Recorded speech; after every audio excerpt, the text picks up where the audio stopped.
xibaaru digg bëccëg gi mbokk yi dal leen ci ak jàmm ñu koy tàmbali ak li ci gën a fës bokk na ci fi ñu toll ci wàllu coronavirus fukki cas ak benn la ñu daal di enregistré ni ki tey ci téeméer ak fukki test yi ñu doon def juróom-ñeent yi nekk ay cas contact ñaari jóge ci biir askan wi ci niñ koy wàllante jëwriñ dina ci indil ay leeral réew mi état Sénégal fas yéene dugal koppar ci jàppale yenn ci askan yi nga xam ne dañoo digg doomu ngir fayal leen lii di ndox meek courant bi lu toll ci fukki milliards ak juróom ci suñuy koppar la ci nguur gi di dugal ci discours am njiitu réew mi yëkkati woon ay kàddu jagleel ko taxaw ñi nga xam ne ñoo yëngu ci secteur hôtellerie ndax ñoom jamono ji Covid 19 bi tax ñu nekk ci ay jafe-jafe nguur gi fas yéene yëkkati lu toll ci ñaar téeméer ak fanweer milliards ci suñuy koppar ngir gunge leen ndax ñu bañ a yëgandi li nga xam ne moo dal seen secteur jamono ji gannaaw feebaru Covid 19 bi. mbokk yi asalaamaaleykum wa rahmatulah dalee na jàmm ci xibaar yi ñu koy tàmbaleeg ndogal bi nga xam ne nguur gi jël na ko fas yéene gunge njaboot yi digg doomu yi ngir fayal leen ñaari weer ci courant ak it ci ndox mu di fukki milliards ak juróom ci suñuy koppar yi nga xam ne nguur gi teg na ko ci taabal gi ci gunge bi ñuy gunge askan yi nga xam ne coronavirus bi tax na ba tey ji ñu nekk ci ay jafe-jafe ñu teewlu ci Lamine Touré. booloo xeex ngir daan li nga xam ne mooy coronavirus ci anam boobu la nguur gi taxawee ci jamono yi ñu tënk ab programme bu am solo te am ay pàcc yu mel ni courant bi ak ndox mi li nga xam ne mooy fayum courant bi yëf yi daanaka nii la tëddee ci ñi nga xam ne seen i consommation mu ngi toll ci 250 kilowattheures. ñi nga xam ne fayaguñu bu ñuy dugg ci loolu nu baal leen du ñu fay ñi nga xam ne nag fay nun ba pare lu leen waroon di gàddul daa leen ko jox mu doon avoir bi nga xam ne dafay nekk seen facture bi suy ñëw mu génne ko ci donc noonu la ñu décidé doxale ko. ñi nga xam ne courant woyofal la ñuy faral di jëfandikoo te bokk itam ñi nga xam ne ñooy bénéficiaires yi ñoom itam bokk nañu ci programme bi nga xam ne mooy programme de résilience économique et sociale bu njiitu réew mi. tey mesure bi commencé na maanaam ki nga xam ne sa facture fayagoo ko woon mën nga ci bénéficier wu ku fay ba pare daan la delloo bi mooy duñ la fay defal ci Senelec ci sa compte. lu tollook njëg montant boobu nga xam ne soo ñëwee di fayaat da nga koy wàññi si sa facture ñu nekk ñu woyofal nag comme kenn mënu leen defal loolu du leen di créditer directement si seen compte date bi nag ak heure bi loolu comme système informatique la nu war ko programme bi mesure bi ajjuma la wedd donc il faut ngeen may Senelec délai fii ak suba ñoom daan ci dellu si ci lu gën a yaatu. ci wàllu ndox mi facture yi ñaari weer bu ne lañ koy joxe ci loolee ñi nga xam ne ñooy fay jamono yi ak facture yi di ñëw. lépp am na nu ñu koy doxalee ngir lépp yemb ci askan bi nga xam ne moo ko yellool. li ñuy jël en charge mooy benn bimestre la ñuy jël en charge maanaam ñaari weeru consommation ndox ku nekk xam na ne consommation ndox mi par ñaari weer lañ koy def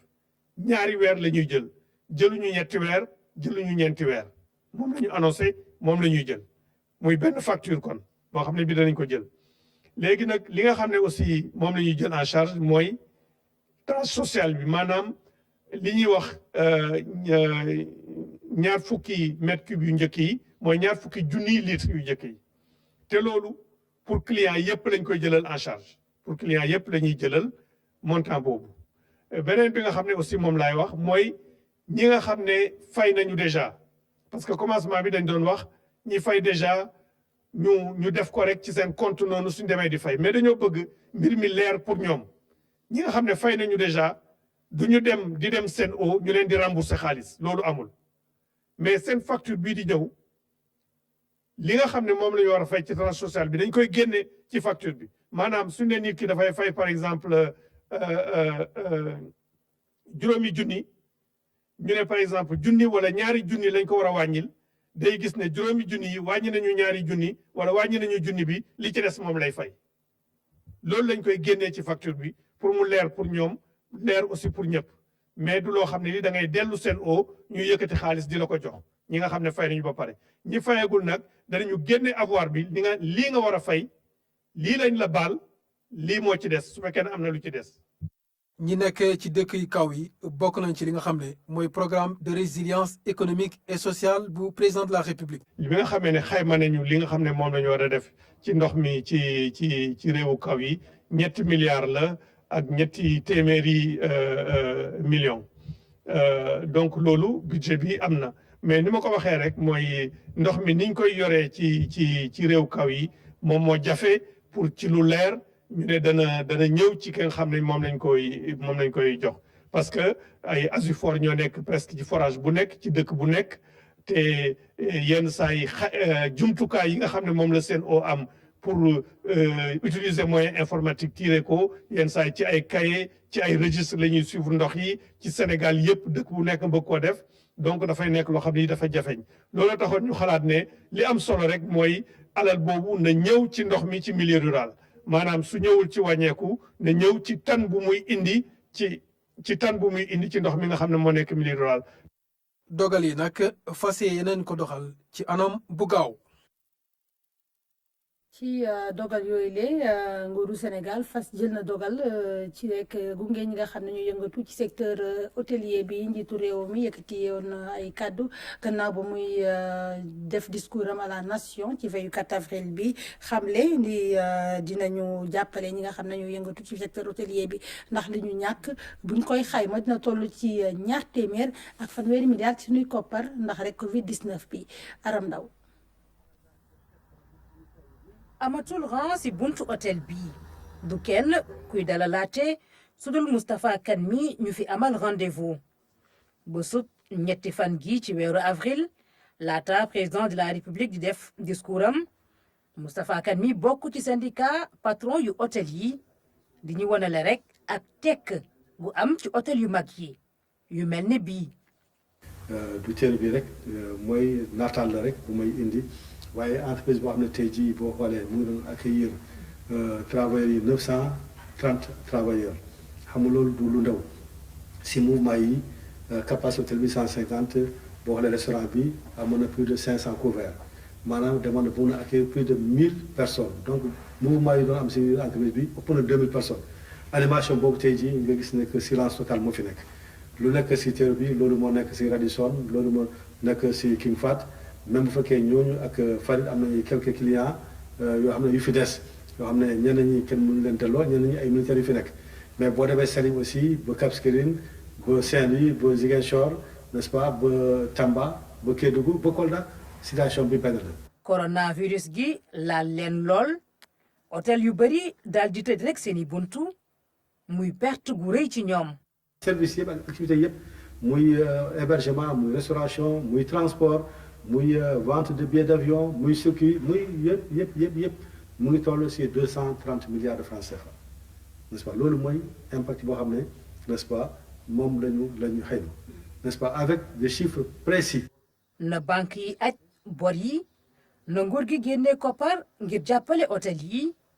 lii doonoon rek seeni jàmbat. situation bi boo xam ne tout est à l'arrêt. nit ki muy travailleurs yi leboon banque tey jii amatuñu revenu pour fay n'est-ce pas prêt bu ñu jëloon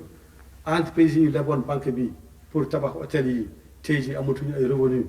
pour fay banque bi mais banque bi tamit war na am aussi moom tamit dal ak xaarandi n'est-ce pas ba situation yi ñëwaat à la normale loolu mooy yoon am nañu yaakaar n'est-ce pas si président comme ni ma ko waxee léegi aussi si pasam ak gis-gisam n'est-ce pas bu sori pour dimbali hôtellerie bi pour mu développer wu. lan la président de la république fas yéene jël ci dogal 20 heures jot ñëpp daal di teewlu. Mes chers compatriotes. président de la république daal di génne dogal yu bari rawatina nag ci ñi nga xam ne ñoom ñoo gën a loru ci bile feebar. li président jël comme dogal secteur boobu mooy par exemple première mesure bi. mooy crédit hôtelier bi nga xam ne gouvernement bi tegoon na ko fi bi Ebola amee crise Ebola pour jàppale secteur tourisme 5 milliards la woon président jël na dogal dolli ci 10 milliards pour que hôtel yëpp wala ñii di liggéey ci affaire restauration ministère tourisme ak transport aérien am nañ comité bu koy gérer ñu yokk ci 10 milliards donc mu nekk 15 milliards loolu day dimbali entreprise yooyu immédiatement. téeméeri milliards mooy jàppale gu njëkk gi yeneen ñaari téeméeri milliards moom daal di jëm rek ci financement yu yomb ci wàllu lempo yi ak taxe yi yu ci bëri nguur gi daal di koy aj yii mu baale ko yeneen yi rek mu daal di tuxal àpp gi. président jël ndogal tam ne entreprise yooyu yëpp nga xam ne daan am jafe-jafe yooyu taxes yu ñu war a fay gouvernement bi ak ay impôt lépp lu ñu waroon fay daal gouvernement ñu waroon ko fay tey wala suba wala fii ak weer président jox na leen délai mu dem ba 15 juillet 2020 donc jox leen 3 mois pratiquement de plus léegi loolu dina tax ñoom ñu mën a utiliser trésorerie boobu pour mën a jàppale seen bopp. nguur gi nag lenn lay laaj maanaam ñu bañ a dàq kenn. condition bi nag mooy doo dàq ay employé wala soo defee sax chômage technique di nga fay minimum 70% salaire net président jël ndogal tam ne entreprise yooyu am ay difficultés seen cotisation salariale wala ay taxe salariale impôt lu ñu doon fay ci salaire yi loolu yëpp président da koy dindi ndax salaire net bi toll ci minimum 70%. Donc loolu charge entreprise itam day wàññeeku. lii lépp nguur gi dugal ci xeex bi koppar yaa ngi bawoo ci fond bi ñu naan force Covid 19 nguur gi daal di indi programme bu bees tàkk ngir wàññi bu baax ni feebar bi di coronavirus nara lottalee wàllu koom gi.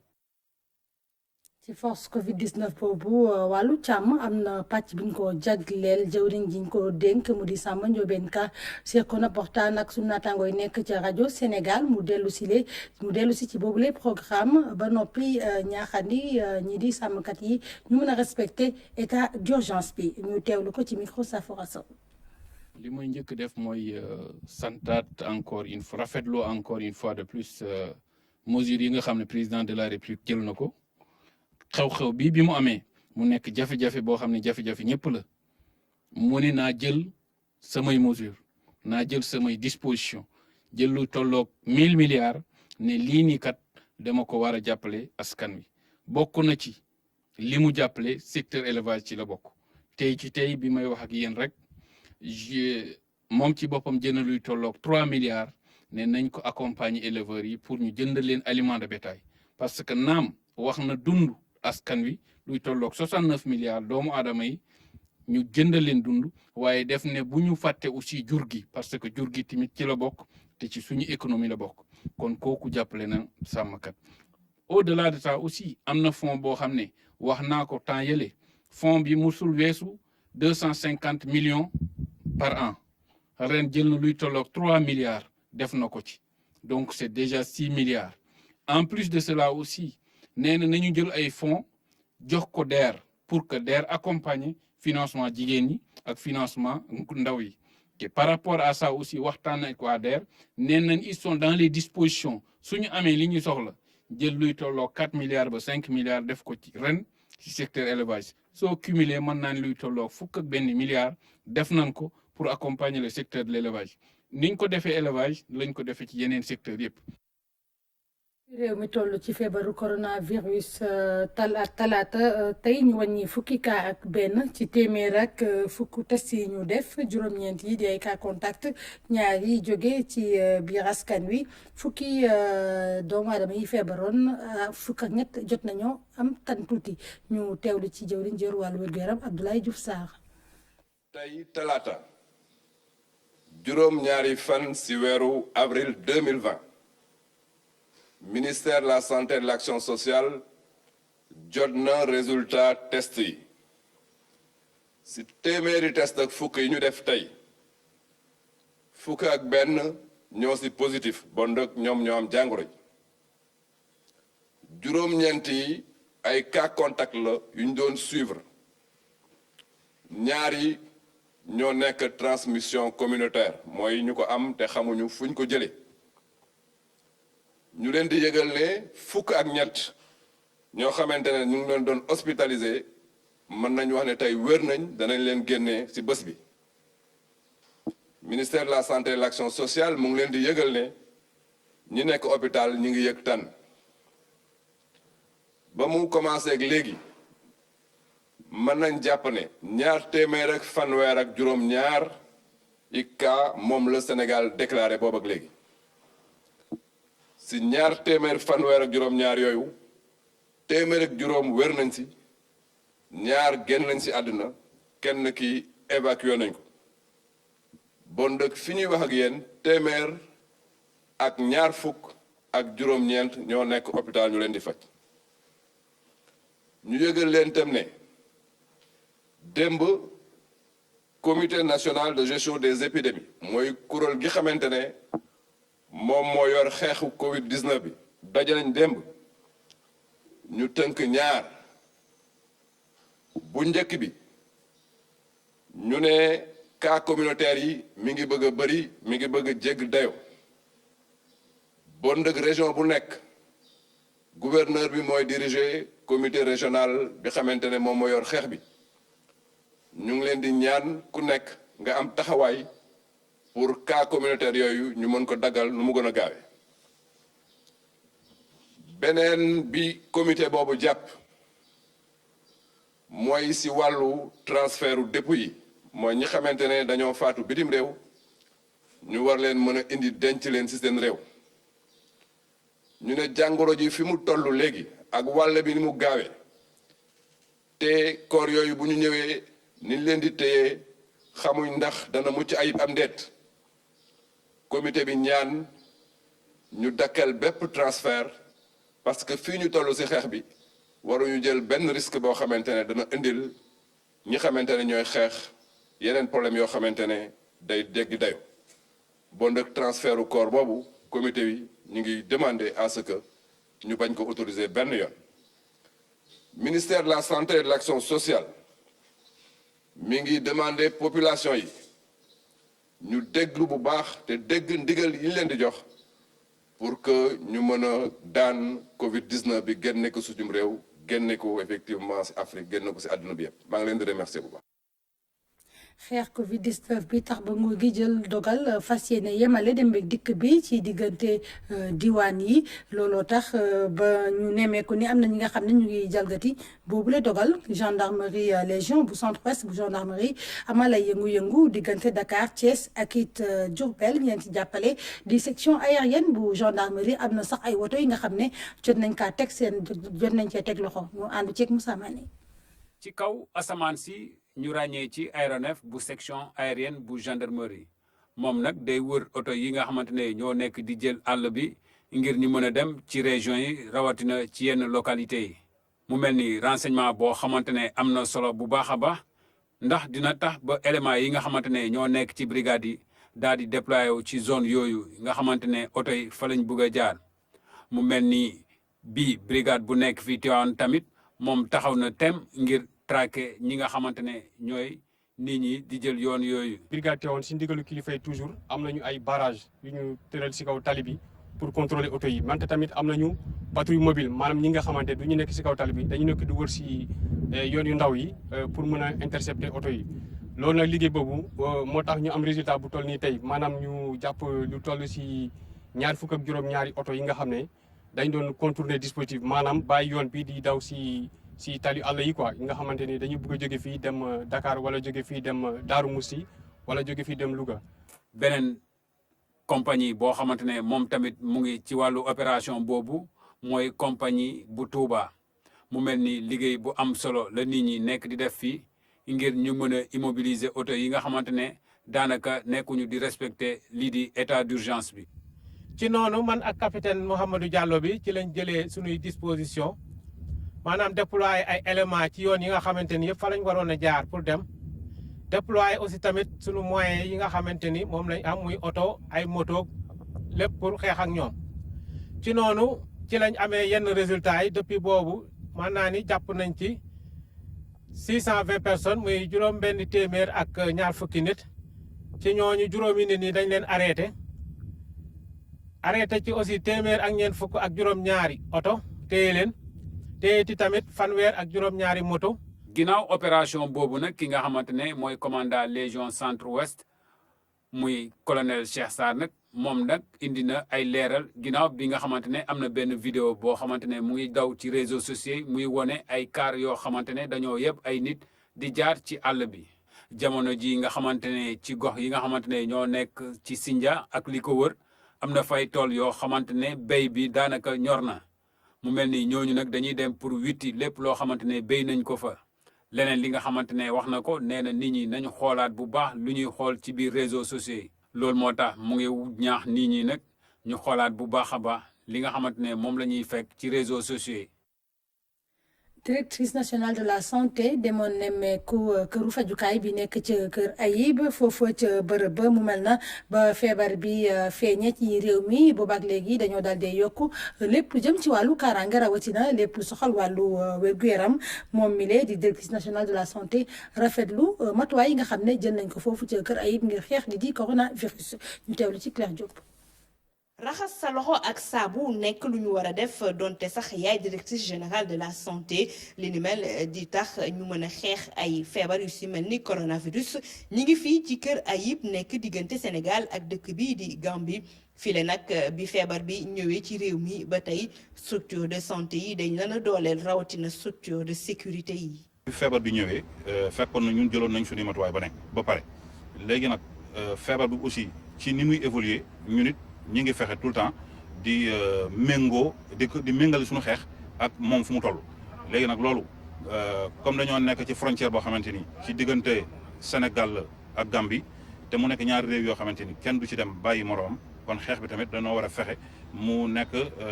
ñu def ko muy benn. ñëw kii di directrice générale de la santé fii ci Kër Ayib nekk nag loo xamante ni am na lu ko waral.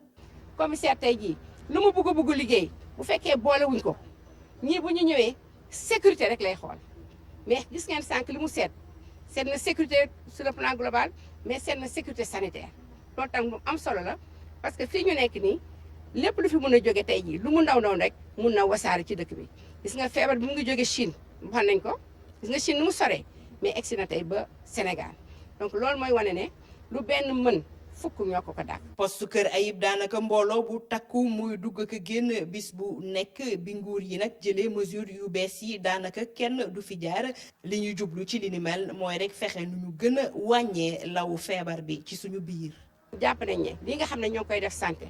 ñëpp ànd seeg ñun administration territoriale ñëw dooleel ñu parce que nee naa nag ñoom ñooy représenté borom réew mi ñoom ñooy représenté ministre yëpp buñ ci jàppee boole ko restriction yi nga xam ne mesure bi ñuy wax mesure non médicale. yi nga xam ne son excellence jël na ko borom dëkk bi yaakaar naa ne xëy na foog nañ ne feneen la saafara bi di jógee mais ñun am nañ yaakaar ne saafara bi dina jóge fii parce que dañoo gëm ne réponse bi c'est une réponse communautaire. lii di multisectorialité nekk lu am doole ci mbir mi ndax kat takk der yi dañ leen dugal ci xeex bi ñoom nag ñu nekk fa ponk bu am solo délégation bi itam dem na ci poste de santé bu Kër Ayib. file itam ñu nemmeeku fi ne am na dispositif yu am solo yi nga xamante ni teg nañ ko fi lépp rek ngir waajal képp koo xamante ni dafa am feebar bi di coronavirus. Claire Diop ñu desandeeg yow ndax ca Fatick ak it Kaffrine ñi ñu dénk lépp lu jëm ci wàllu feebar yi lore Puma fas yéene leen wallu jagle leen lu toll ci ñaar fukki tente jagle leen ku ci nekk benn tente bu am ñaar fukki lal jagle leen it ay jumtuwaay ñu mën a jëfandikoo ci wàllu cet ak it xeex li di feebar bi di coronavirus ñu teewlu. PUMA du programme d'urgence de modernisation des axes et territoires frontaliers amal don bu am solo moom nag mu génne koppar gu bari fas yéene ko dugal ci plan de riposte nationale xeex feebar bi di coronavirus loolee ñeel région frontalière yi nekk Sénégal don bi nag mu bokk ci ay raxaskaay loxo ay produits d'hygiène ak équipement ngir rek personnel sanitaire bi ay thermoflash ay lunettes de protection waaye itam ay tentes. ci pandémie bu mel nii frontières yi am nañ ci solo lool ñu garder leen wala ñu renforcer leen ñu sensibiliser population yi ñu dimbali leen sax ñu mën a am accès aussi aux soins wala ñu fagaru pour éviter quand même la propagation de ce virus. gis nañ ne fii aussi région de Fatick macha allah dispositif bi ñu fi jël pour quand même au niveau frontalier xaw na ne baax lool vraiment kontaan nañ ci lool. donc ñun suñu liggéey mooy ñëw renforcer leen dimbali leen ci mobilité bi ak yeneen yoo xam ne mesure war nañ ko def incha allah dinañ dem dans d'autres zones foo xam ne sax def nañ fa aussi ay postes de santé. li ni mel nag mu nekk lu ñu rafetlu ci Fatick waaye itam ci Kaffrine. ndimbal yi ñi am yëpp ci jëm ci loolu am na ñu nga xamante ne ñu ci am solo ñu ngi fii ñu jàppale comité régional de gestion des épidémies mais également comité départementaux yi nga xamante ne préfet yi ñooy diriger comité yooyu au niveau opérationnel pour ñu mettre en œuvre action yu ñu définir maanaam jàppale nit ñi pour ñu gën a am ay jikko yu nga xamante ne dafa baax ci wàllu cet mi waaye aussi dooleel poste de santé yi ak centre de santé yi pour ñu mën a def face. na lu am solo ndax li muy andi dafa fekk ñu soxla woon ko lool ndax buñ ne EPI muy équipement de protection individuelle dañ ci xawoon a manqué ne waaye moom bi muy ñëw andil nañ ci lu am solo ak leneen loo xamante ni loolu yëpp dana tax tey jii xeex bi nga xamante ni door nañ ko ak Covid bi ñu mën ci am li ñu bëgg. don yi ñu maye mu nekk loo xamante ni région yi soxla nañ ko lool rawatina ci période bi nga xamante ni feebar bi mu ngay def ay jéye coordonnateur wax ne dinañu joxe itam carburant lépp rek ngir rek yombal dem ba dikk bi équipe yi ci terrain bi dina mel di rek tax ñu mën a waajal bu baax. Université Assane Seck bu Ziguinchor bëggul desandi gannaaw ci xeex bi ñuy xeex coronavirus mu fas yéene jagleel lu toll ci juróomi junni flacon gel antibactérien ñiy def liggéey bu ni mel mu di ñuy jàng doy nonga sax mais ay doctorant en chimie jamono ji ñu ngi ci liggéey bi bu baax a baax Abdoulaye Simkare demoon na nemmeeku seen barabu liggéeykaay.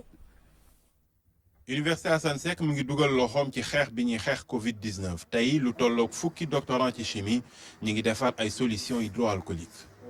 Organisation mondiale de la santé moo wane naka lañ ko mën a defaree en masse pour les populations ñeenti mbir ñu ciy jëfandikoo lu mel ni éthanol lu mel ni eau oxygénée lu mel ni glycérol ak eau distillée wala ndox ba nga xam ne duñ ko baxal ba mu tàng naka dañ koy defee nag da ngay jël éthanol bi am na ay quantité yu ñu édicté en volume nga jël ko. mélange si eau oxygénée bi gannaaw loolu nga yokk si glycérol bi ensuite ndox bi wi des bi nga tàngaloon wala eau distillée bi yi nga tàngal boole ko ak agar pour mu nekk gel def ko si mélanger ko pendant 72 heures boo ko mélangé pour mu yëngal ko bu mu homogénéiser nga teg ko en quarantaine pendant 72 heures pour que bactéries yi nekk si paroi bouteille yi mën a dee. taxawaay bi université mu ngi ko boole ci service à la communauté maanaam njëriñ bi ñu war a amal askan wi. li ñu bëgg mooy defar lu tolloog 2 junni flacon su leen ko mooy mayee ñu dem ba juróomi junni. incha allah suñu poste mayee dinañ def ba jusqu'à 5000 litres suñ ko mënee def pour que vraiment ñëpp mun si am quoi. ça dépend ñun am nañu tout ce qu'il faut comme main d'œuvre nos doctorants yi ñu ngi fii sont mobilisés maintenant suñu amee les moyens pour jënd produit Dakar indi ko jënd flacon yi incha allah dinañ defar pour ñëpp incha allah. fu mu toll nii gel yi nekk ci marché bi bari na waaye li chimiste yi di def mooy wane ni du yëpp ñoo jaar yoon. dégg nañ léegi ku nekk mi ngi defar gel ñun nag moo tax ni ngeen ñëw fi dafa baax parce que gis ngeen ni ñu koy defaree avec tout ce qui est attention sécurité et tout si laboratoire ni koy xale yi di defaree pour wan ne du ku nekk moom moo war a mun a defar gel chimiste moo war a mun a defar gel parce que chimiste moo ko jàng. Université Assane Seck lu mu bëgg mooy am benn loowu gel boo xam ni da koy jàppale comité régional de lutte contre le Covid-19. ay inspecteur de la jeunesse yu dem à la traité ñoom it ñoo jóg fas yéene gunge jëwriñ ji yor wàllu ndaw yi ngir ñu taxaw bu baax xeex Covid 19 bi ñu daal di joxe lu toll ci ñenn ñi joxe ñaar téeméer ak juróom fukki junni ci sunuy koppar ñeneen ñi joxe téeméeri junni ci sunuy koppar lépp ngir bëgg a dugal seen loxo ci xeex bi ñuy xeex Covid 19 bi Abass Sow ngir ñu xeex jàngoro ji di coronavirus kenn ku si ne war na si béy waaram mu mel ni nag ñi nga xam ne ñoo bokk ci kuréelu inspecteur de la jeunesse yi te nekk à la retraite rawatina sax encadreur des collectivités éducatives yu Sénégal yi ñoom nag xam nañ ko bu baax a baax. ñëpp taxaw xam ne lii fi ñu xew Sénégal xew ci monde bi yëpp ñëpp war nañ cee dugal seen loxo. ñu ne nag association bi ñun bi ñu jiite muy association inspecteur à la retraite ñun waruñoo toog nii rek di xaar war nañoo def geste ñu xam ne ñu ngi suivre Sénégal te ci Sénégal lañ bokk. bi njiitu réew mi son excellence le président Macky Sall woote ñu gis ci taxawaay biñ ci am loolu egg na ci sunu xol ñu gis ni kat devoir la pour ñu it ñu accompagner la ci liggéey boobu ndax dañuy di ay partenaires yoo xamante ni. yàgg nañu te gis nañu bi nga ñëwee ci département bi aussi am na ay changements yoo xamante ni franchement association yi gis nañ ci seen bopp waaye xale yi gis nañ ci seen bopp. ñu sumb ci xeex mi ñaari kuréel yooyu le ñu xam bu baax li nga xamante ne moom moo njëriñ askan bi ñu fas yéene taxaw ci wetu nguur mi jaarale ko ci seen ministère ngir ñu jàppale nguur bi le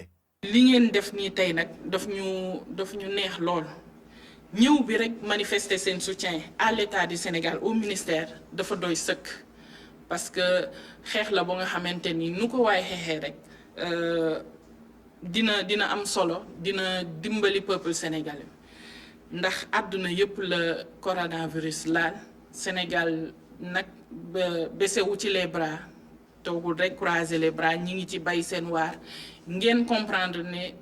effort yi nga xamante ni état du Sénégal mi ngi koy def appel bi nga xam ne président de la République def na ko Sénégal yëpp la ko def yéen ngeen jóg poser acte yu patriotique yi donc ñi ngi leen ciy gërëm bu baax di leen sant. loolu nag mu mel ni ñoom ki nga xam ne ñoo bokk ci kuréel yooyu le kenn ku si ne dugal na ko param bu baax a baax ci xeex mi